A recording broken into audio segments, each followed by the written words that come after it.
Welcome back to Talk of the Town.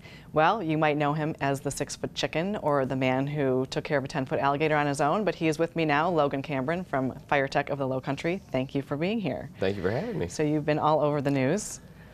I lost the only key to my work van, so I was a little bored for 2 weeks, and I tried to be as productive as possible, but my wife works 6 days a week, so I didn't really have any supervision, and that's the kind of stuff I get into. Yeah, so productive became being a 6-foot chicken. Exactly. Yeah, so tell us a little bit about that. Why are you a 6-foot chicken?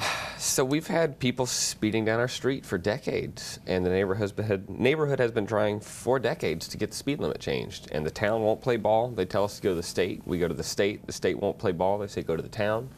So we've been stuck in this bureaucratic feedback loop, and nobody wants to take responsibility, and yet we're using our tax dollars to pay their salaries, and so it's just really frustrating. A little bit. The town traffic engineer lives in a neighborhood that's 20 miles an hour and has all kinds of extra signs talking about dog walkers and pedestrians in the road, but he won't help us out to get our neighborhood the same. So you are going to do it as being a chicken? I told everybody at our annual POA meeting, I said, I'm going to make this go locally viral and put so much pressure on the town that they have to do something. And so have you gotten a little bit of traction?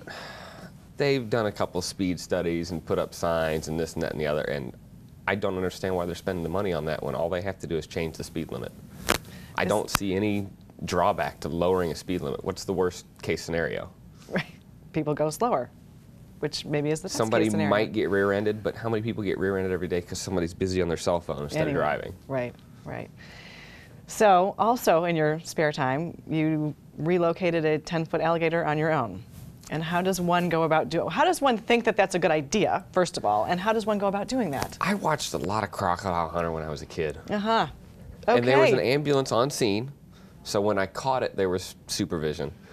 When I went to go let it go, there was one of the police officers was sitting there filling out his paperwork right next to where I was going to let it go, and I asked if he'd help me, and he said no, he had to call somewhere else, and I think he just didn't want to fill out any more paperwork. And maybe didn't want to get that close to a 10-foot alligator. I don't know. But it actually bit my left hand. Really? And the only reason I still have my fingers is because my wedding ring is made out of tungsten carbide instead of gold. So you can't cut it, you can't smush it. If you break your finger and they have to get it off, they literally hit it with a hammer and make it shatter.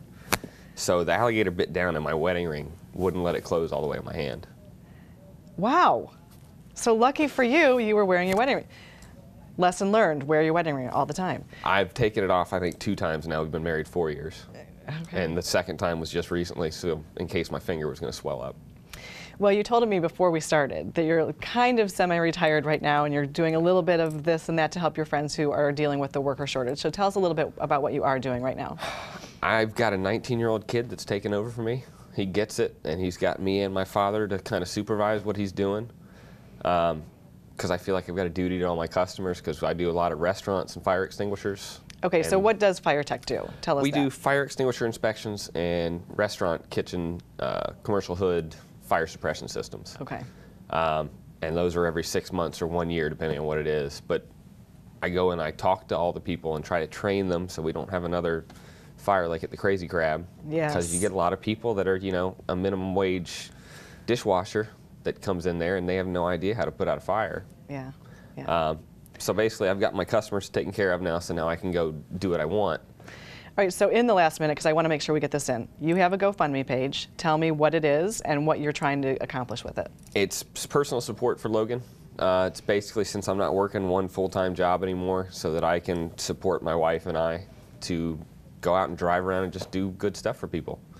And help out in the community. So with the money that you're getting, it's personal support for you, but then you're going out to give back to the community. I'm filling my pitcher so that I can fill other people's glasses. And do you have favorite places that you like to help? I haven't done many yet, but I mean, I've worked at bike shops, I've worked on dolphin boats, I've worked landscaping, tennis court maintenance, boat detailing. I'm playing knockoff micro dirty jobs, and I'm loving it. That's very cool. And you never have a dull moment or a dull day, I'm sure. Yeah. So if you are interested in helping Logan, please visit his GoFundMe page, which the address is? Personal support for Logan Cambron. Personal support for Logan Cambron. And we have some cool sunglasses coming out. You got to bring them out. You got to bring them out. Excellent. And look for the 6-foot chicken. And hey, if you have an alligator that needs relocating, he's your man. I don't have a permit. I've Just learned to be that clear, you need to have a permit to do that.